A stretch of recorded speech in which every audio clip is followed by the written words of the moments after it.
feeling this. Gotta holler if you really real enough. Other rappers is delirious. Yeah, it's really that serious. Better holler if you really feeling me. I gotta keep it 100, ayy. If you don't like it, then fuck it, ayy. We gonna win in the end, yeah, we gonna live in abundance. I gotta keep it 100, ayy. If you don't like it, then fuck it, ayy. We gonna win in the end, yeah, we gonna. I gotta keep it 100. We gotta stop all the stunting. You know we coming from nothing.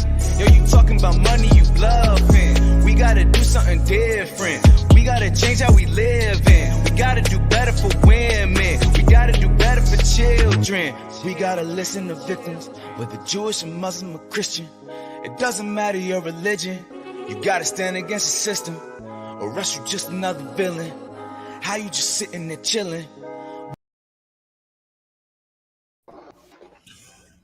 Hello, everyone.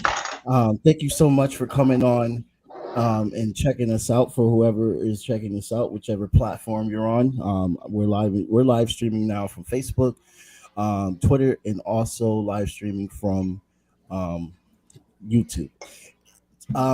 I'm going to also share this video on Tommy Nation, so let me make sure that for everybody that's going to see this later on Tommy Nation, I hope everyone enjoys the dialogue that we're going to be talking about. And again, thank you so much, Tommy Nation, for letting me use your platform as well too. And shouts out to Texas, all the lefties in Texas, keep fighting. So today, the reason why that we are all here together, first of all, I just want my panelists to introduce themselves first. And then we'll start with Hank. Thank you. Hi, Chris. Hi, Jamar. And I am Hank Kahn. I am running for United States Senate here in California. The election is in 3.5 weeks on June 7, 2022. And I'm with the Green Party here in California. Thank you, Hank. Chris. All right. Thanks, y'all. Yeah, my name is Chris Garaffa. I'm based out of Connecticut. I'm a technologist and also the co-host of the Covert Action Bulletin podcast. So I want to ask folks to check that out too. Definitely. It's a great podcast.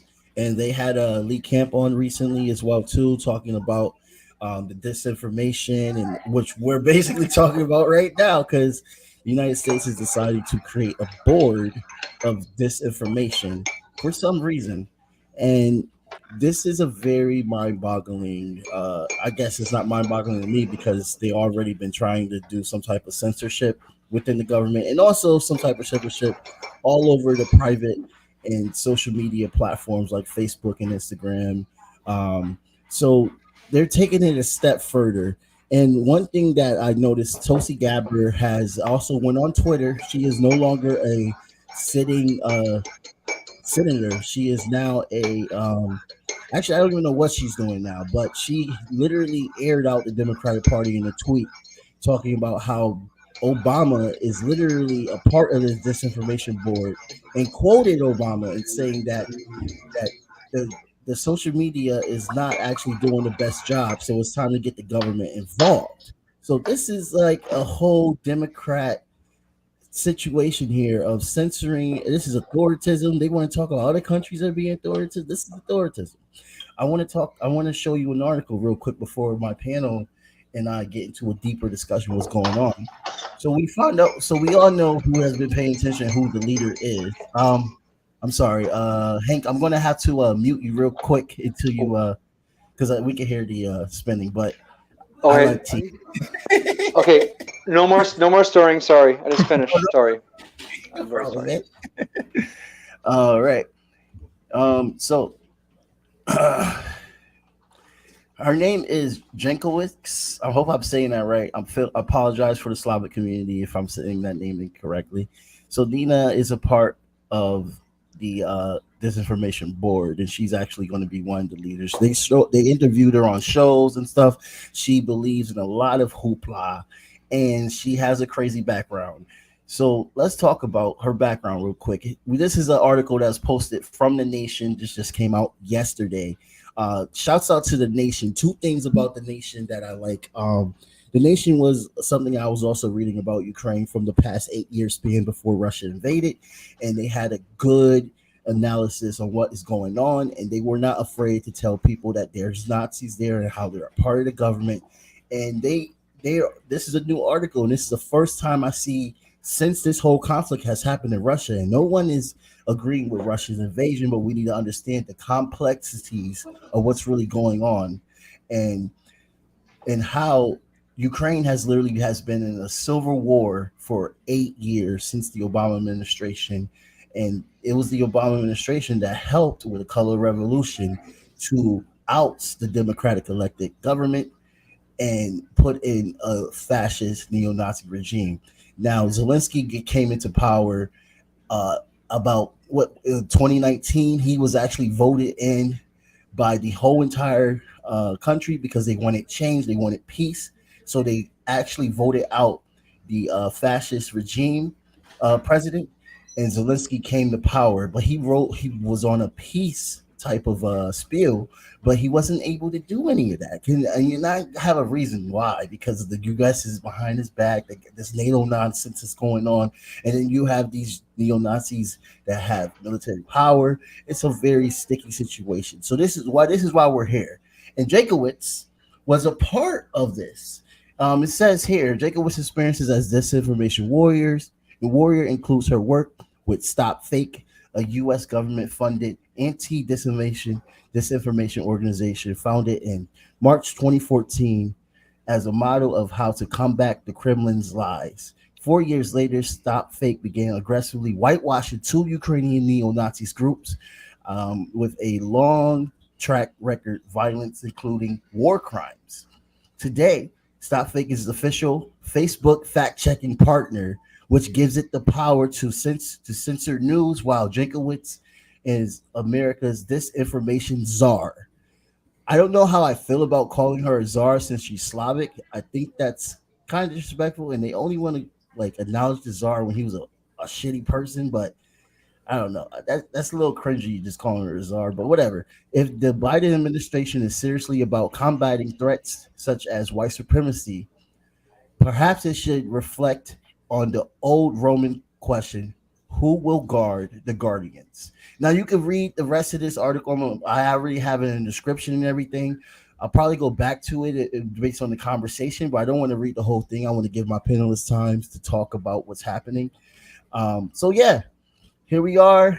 We have our government that has been working with the private companies, the private social media companies, and this disinformation regime, basically censoring and getting rid of a lot of people's platforms. I mean, a lot of us on the left definitely has been hit. We know other people that has been hit. I mean, Chris Graffa themselves literally has a Russian stamp that says that apparently they are funded by Russia when they're not at all.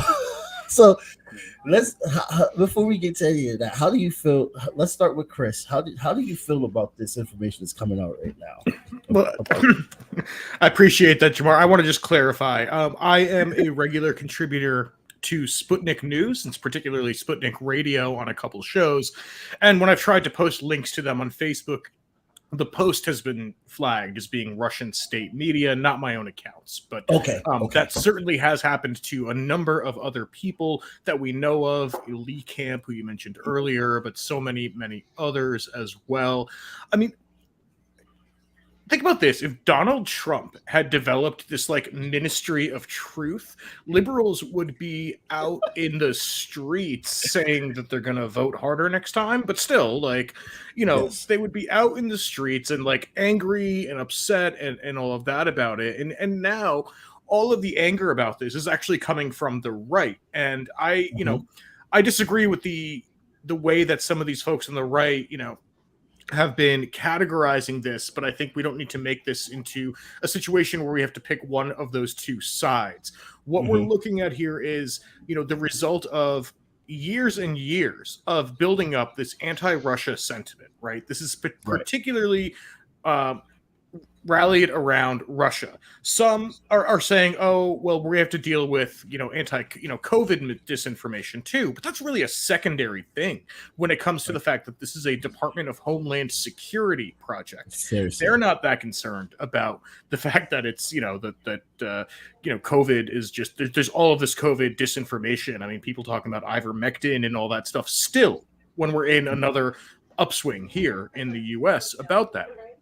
Right. I want to just point out, I mean, so this Stop Fake, where Jankowicz comes from, they've been around for a number of years and come out of a Ukrainian university. In fact, the one of the founders, Yevhen Fedchenko, comes out of a journalism school in Ukraine and now is working, is running this Stop Fake organization.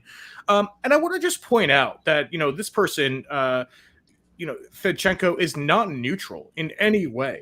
In fact, Fedchenko has an article published January of this year, January, not February or March, but January 30th, on the Atlantic Council's website saying Western sanctions must target Putin's propagandists. And he doesn't name any particular networks, with one exception, and that is, I believe it was Russia Segoya, and I'm definitely pronouncing that incorrectly, Segodnaya, but it's clear that he also is targeting RT, the former RT America, Sputnik, TASS, and others. So I think when we're looking at who Stop Fake is, so that we can look at who Nina Jankowicz is, we have to look at the fact that they have been going at this for many years. And even before the February 24th date and the invasion, we're still pushing, for sanctions. I mean, look, the Atlantic Council, and maybe we can get into this more, but the Atlantic Council is literally a who's who of NATO. It exists as a civil, society organization internationally to promote Western supremacism, capitalism, and imperialism. Right. How do you feel about? Thank you so much for that. Let's put that. I'm gonna put that as a note. Let's get into that next topic. Hank, how do you feel about this? What we're talking about with the Disinformation Board and the background of Nina. Well, it scares me, and the reason is this. Is that we're at now 20 years of our government invading our privacy, such as in the Patriot Act, other acts that they've been putting through, and corporations have been pushing back. For a long time, the government has wanted access to our cell phones and to our accounts and things like that.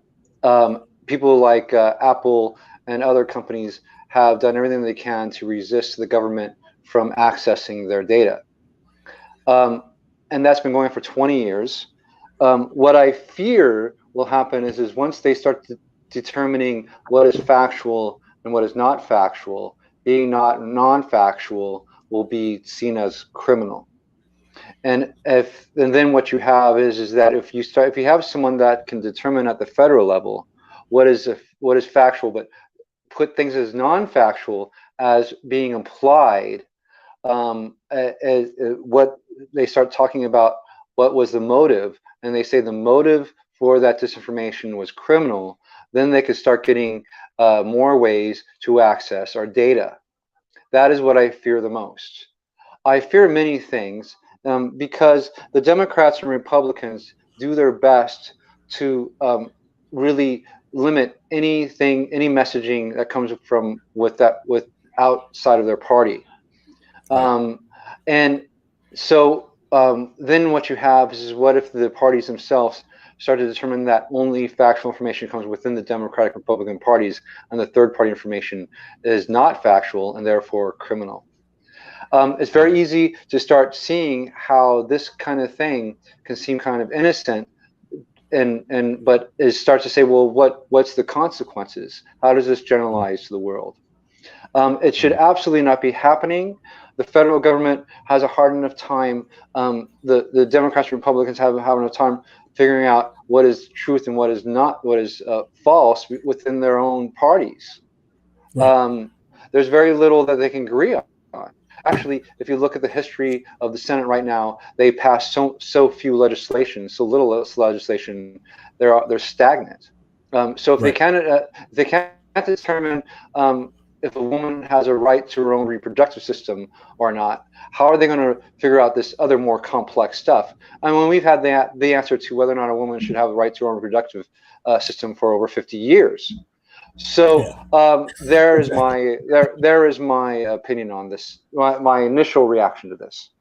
Yeah, I totally agree with that. Like, all right, so this is my issue with the Democratic Party. That's like they can't get full protection for abortion. They failed on that, but they want to talk about sending $40 billion to Ukraine while we have so many other problems that could be fixed here.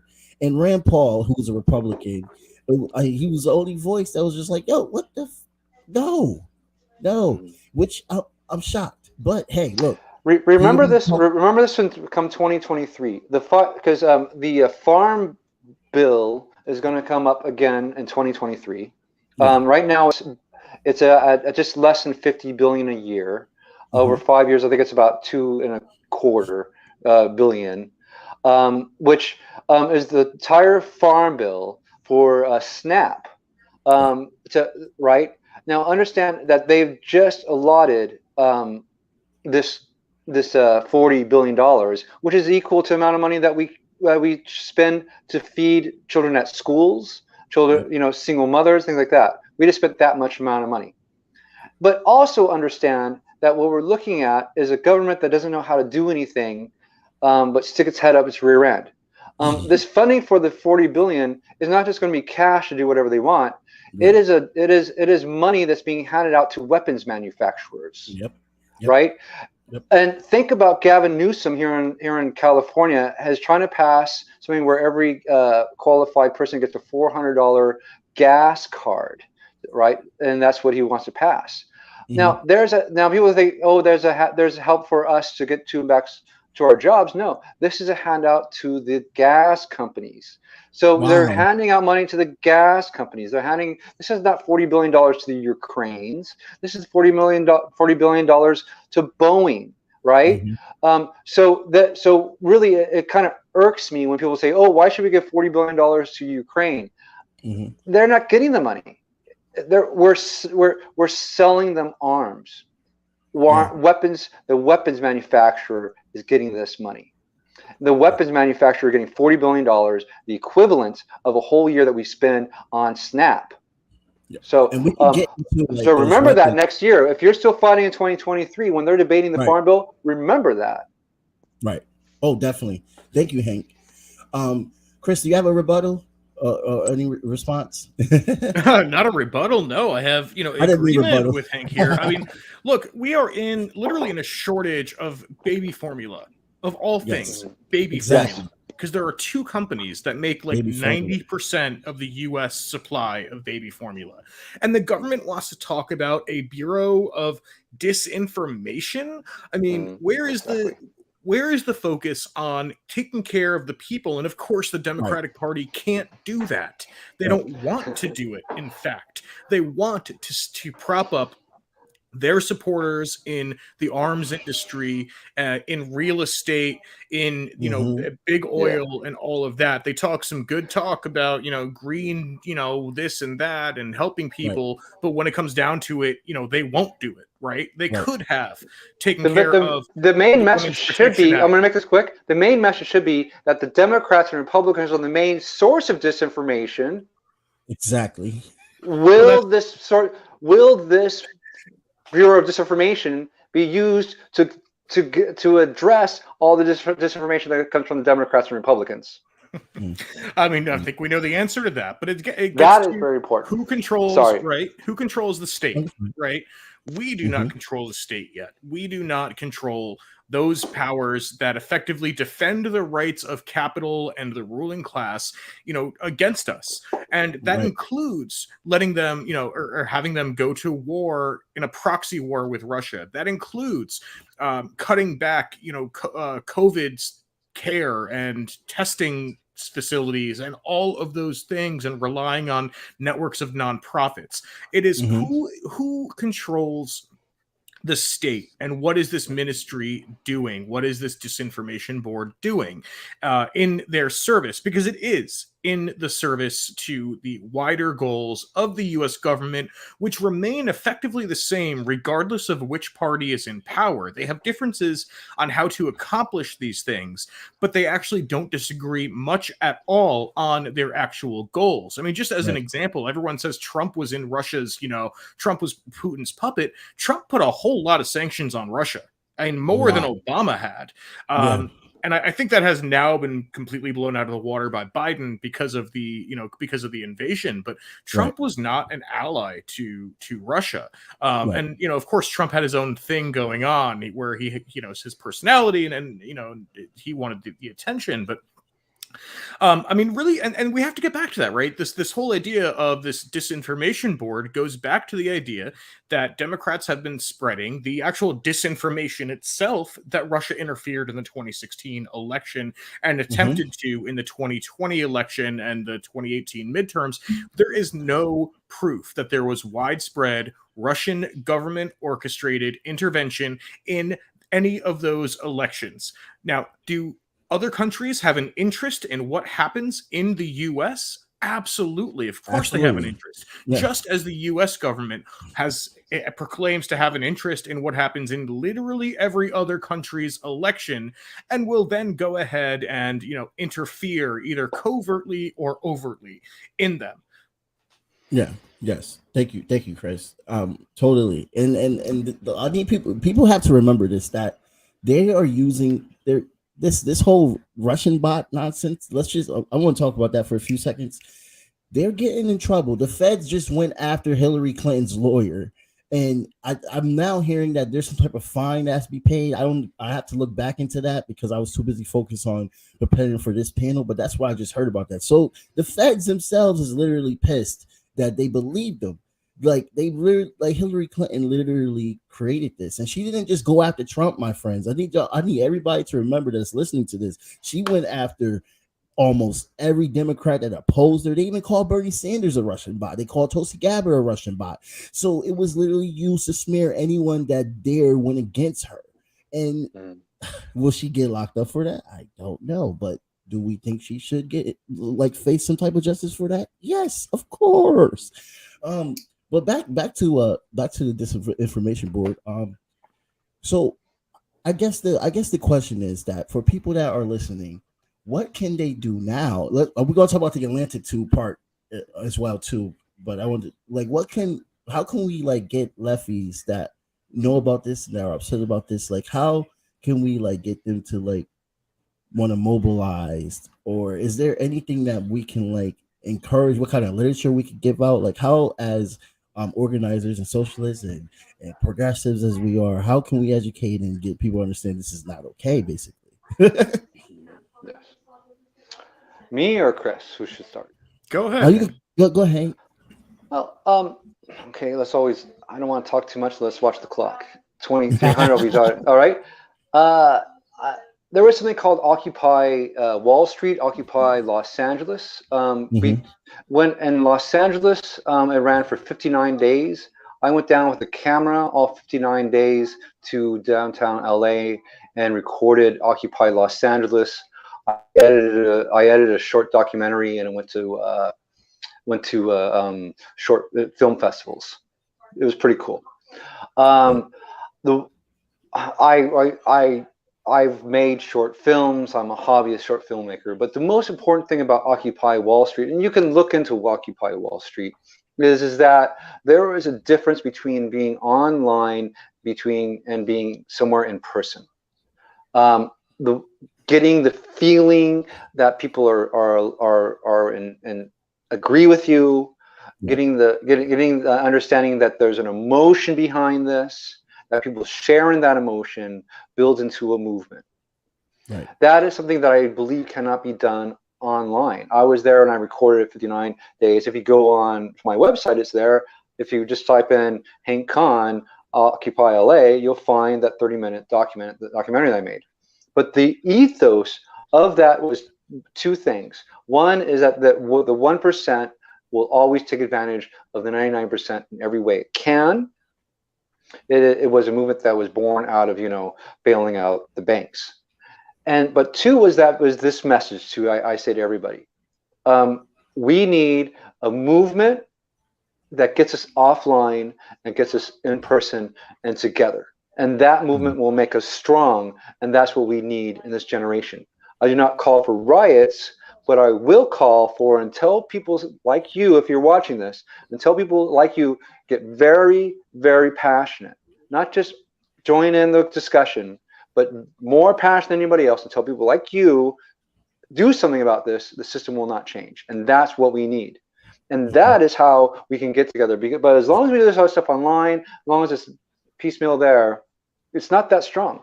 So we need to start a revolution. Yeah. I mean, I bet you we're all agreed on that. Certainly agree with that. I mean, I'm glad, it's going back. Occupy was, almost 11 years ago now. I was involved, here in New Haven with that, and then I've been involved in many, many other movements. I think you're absolutely right that, a lot of people need to get offline and go build with their neighbors, their coworkers, their fellow students. We need to be building the, movements. There are so many struggles that are happening today. And at the same time, right? Like, so joining an organization or building a community group or forming a union or a student group, whatever it is, that's, a key thing. And I fully agree with that. And I also want to say, while we're doing that, we also do need to defend our right to speech online as well, right? I don't want to do all my organizing online. I don't want to do much organizing online at all. I want to be building, the struggles out in the streets. But at the same time, what we're seeing is these attacks, right, on people, and being labeled as Russian media, just having their accounts cut off. I mean, recently, Mint Press News and Consortium News had their PayPal accounts shut down and potentially had thousands of dollars stolen from them. So I think when part of the work we have to be doing when we're explaining, or looking at the role of the government and these private companies is using those examples too, because people can relate many times, to that. So yeah, it's not about building on social media, although I certainly appreciate that everyone is watching this. I hope you share it. I hope you check out, Hank's campaign and my own programs and everything like that. But ultimately, the stuff that we learn online, we have to take and apply in the real world. Right. And I for one, being an older generation, telling the younger generation, stop being afraid of, we saw stuff in Portland, of course. That was the most recent thing. And what happened on January 6th was just bullshit. But if we could, start a positive revolution that something like the Office of Disinformation, will be so strong that the Office of Disinformation can affect. Right. And being online makes us weak. So we need to start a revolution. That's where we need to be. Right. Physical revolution. Right. I know that's kind of scary to say, isn't it? Yeah, but look, we'll be defending ourselves from the elite. It's not like, it's like what Martin Luther King said. A riot is the voice of the voiceless. That's what it is. The poor, the poverty. Tupac said that the rich is going to be eaten one day. Like, straight up. Like, protesting is an American is just as American as anything. Right. The Tea Party, our nation started on a protest. Right. Don't try to meet all that BS. We started on a protest. So that is about as American as you can get. Right. I wanted to go in. I know we have like 2 minutes left. Do you guys mind for an overlap on just one more topic? Because I want to go back to what Chris was talking about with the Atlantic and also how, because we have to talk about how important that is. For instance, you're hearing now about how Finland is now wanting to join NATO. I don't know if people have paid attention, but if you look out through the history, Finland has always been friendly towards Russia, and there have always been a bond there. There has always been peace. So for that to happen out of nowhere is definitely an influence from the media, and NATO is also a part of it.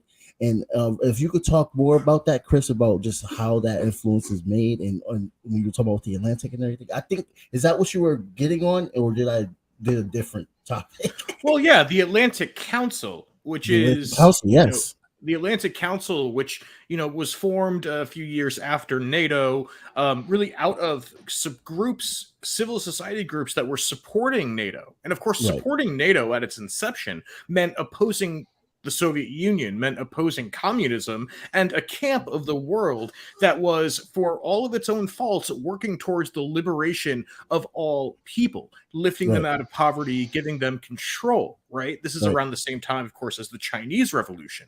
And so Mhm. supporting NATO and building these civil society organizations had to be done in concert with, with the great imperial powers that had formed NATO and that have since, joined NATO, right? We see this massive expansion of NATO. So this Atlantic Council, right? It's a think tank, but again, I said earlier, a who's who of the NATO members and, board Right. members of various NGOs, and things like that. And so when we're looking at the Atlantic Council, they have a lot of influence. They had been, and I believe may still be, one of the partner fact checkers, like official partners with fact checking for Facebook, Right. which Stop Fake is now. And so that's when Facebook says, like, this post is disinformation. That's because the Atlantic Council is one of the groups saying, hey, this is disinformation. The Atlantic Right. Council, of course, is then running, stories like Western sanctions must target Putin's propagandists, like I mentioned Right. earlier, Jesus. and pushing for further war and, downplaying the situation of the reality that there are Nazis in the Ukrainian government and military, even though they are, small, they're being celebrated. And Yeah. we should talk about the fact that, I'm just going to mention the fact that Facebook recently, at the beginning of the conflict, said that, you can praise the Azov battalion now. These are And that it's a Nazi group. literal Nazis. And It Facebook says it when you Google it. Facebook says you can praise them now. It's okay. The Atlantic Council has been promoting them. I think we've seen Nina Jankowicz also in her past promote them and support them and actually whitewash their crimes. So when we talk about the wide influence of the system of NATO and everything it stands for, this is the Atlantic Council is one of those shady organizations that we need to also be looking at and talking about. Right. And that's why I wanted to talk about it real quick, because I feel like a lot of people don't know just about the influence that NATO has and how dangerous NATO is. They come off as being defensive and want to always defend their allies and protect those countries, but no, they're offensive as well. They went into Yugoslavia, bombed them. They went into Libya, bombed and destroyed and made that country into like a slave market. They attacked. Did they do something in Afghanistan? It was a NATO force in Afghanistan. Right. NATO, Right. Afghanistan isn't anywhere near the North Atlantic. Yeah, exactly. So the whole plan was to stop the USSR. The USSR is dead. So why does NATO exist there? Why is NATO still expanding? Why is NATO having people and having countries like Colombia joining? It just shows that it's all about a plan of just control and war and domination. And when you hear about Finland wanting to join, and that's going to cause something, because Russia has already shown that they're tired of having all these U.S. bases around them. They're tired of having neighbor countries turn to NATO, and the U.S. is trying to say, oh, they have no bases, when they've been saying this for 20 years. Even before Putin was in the picture, they were saying that we don't want NATO. They lied and said they wasn't going to expand NATO in the 90s, and look what happened. So I want people to understand this before they automatically hear somebody that's nuanced saying these things, and they're just like, oh, you're just supporting Russia. No, we don't support this Russian invasion. We of course we are anti-war. We think that this should have been another way. But this is what Putin decided that he felt was the right way to do. And look, there's going to be a lot of casualties, but you have to understand how Ukraine is. There's a civil war still going on. So that means Ukrainians are killing Ukrainians. So when America brings up Ukraine, what side are they telling these people that they're on? That's the big question. Okay. All right. Oh, wait, we're at 34, so that's good. Let's do last remarks. If anybody has any last remarks, definitely. I have a last remark, Yes. which is this is where you kind of color me as a weirdo. It's okay. On a parallel topic is extinction. We are in a sixth extinction in the earliest parts. Mhm. And much of the way, if you maybe saw the film 2012 with our friend John Cusack, where they're preparing all these ships, I believe that in not such a dramatic fashion is that we are going to look at a decrease of population over the next 5 years, and that and the major players are dividing up the what we have.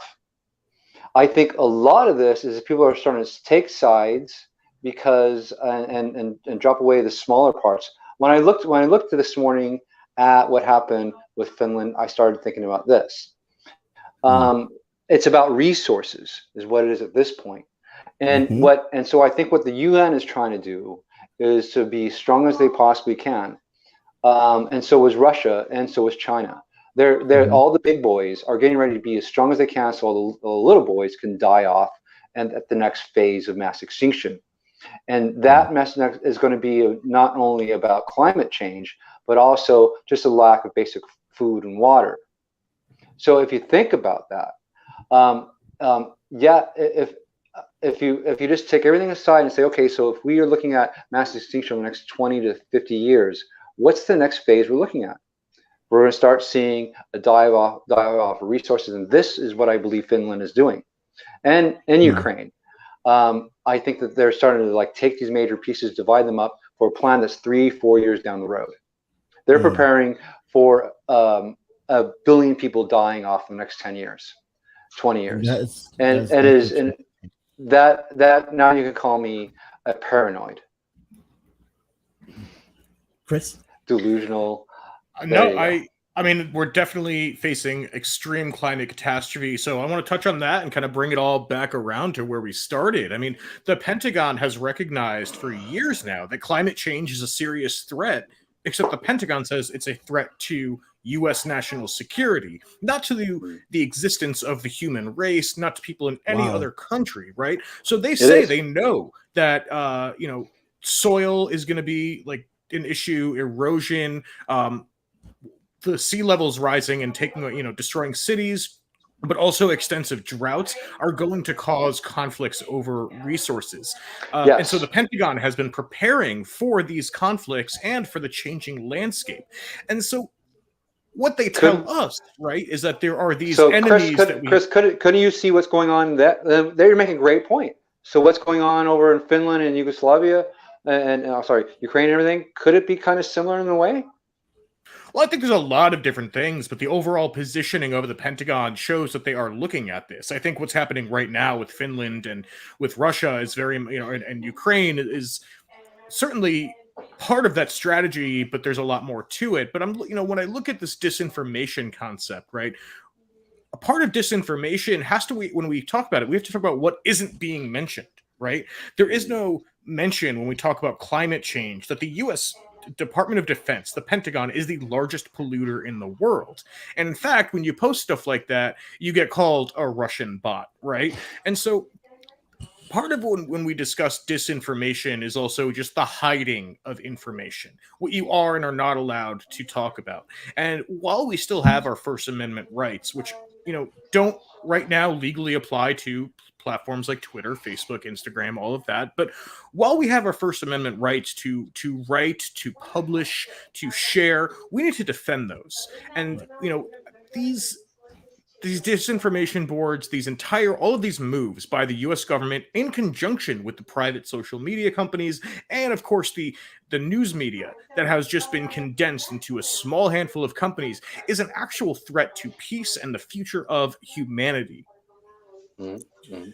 Thank you both so much for coming on. Our other panelist, Peter Gosselin, was here just to let people know, and he unfortunately had some internet connections, but this was a great conversation, and can't wait to have you two back on as guests in other episodes and stuff like that. Thank you so much, and definitely plug out your platforms before we end so everyone can understand where they can look you up at.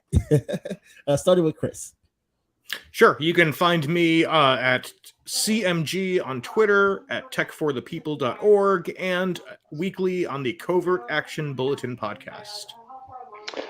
And I'm Hank Conn, spelled C-O-N-N is my last name. You see my name H-E-N-K below. So I am Hank Conn, Hank for Senate in California. My plain platform is this.